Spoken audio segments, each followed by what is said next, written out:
मेरे इस चैनल पे आप सभी का स्वागत है। मेरी ओर से आप सभी को प्रेम भरे नमस्कार। मैं आज आपको जो सुनाने जा रही हूँ उस स्टोरी का नाम है काली माता ने जीभ क्यों कड्डी। दानव गुरु चांटमुंड ने चंगा तहलका मचाया हुआ था। सब दुखी थे। चारों तरफ दानव शुभ ते निशुभ ही दा बोल बाला था। ये चांटमुंड दी शक्ति तो ही उत्पन्न हुए थे। गंभीर माहौल ਨੂੰ देखते हुए सारे देवते सभी देवते एकत्र हुए और माता भवानी के पास गए। माता भवानी ने काली माता को ये सेवा सौंप दी कि दानव को रोकने का काली आपका काम है। सभी उनके बारे में बताया। माता बहुत क्रोध में आ गई।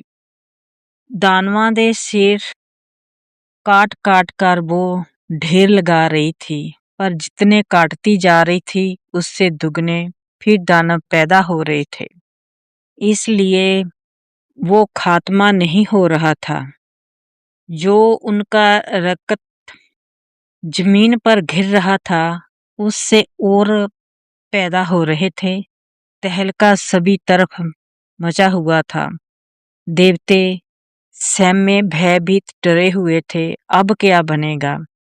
माता भवानी को सभी एकत्र होकर पहुंचे और कुछ करो। ये तो इनका तो खात्मा ही नहीं हो रहा।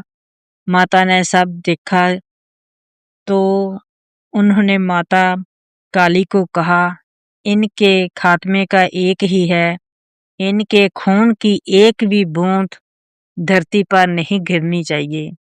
माता काली उनके खून को पी रही थी। ऐसे ही पीते पीते उसकी तृष्णा इतनी बढ़ गई, दानवों को तो खात्मा हो गया, पर वो सभी तरफ घूमने लगी खप्पर लेकर। मुझे मुंड चाहिए, मुझे खून चाहिए, मुझे मुंड चाहिए, मुझे खून चाहिए।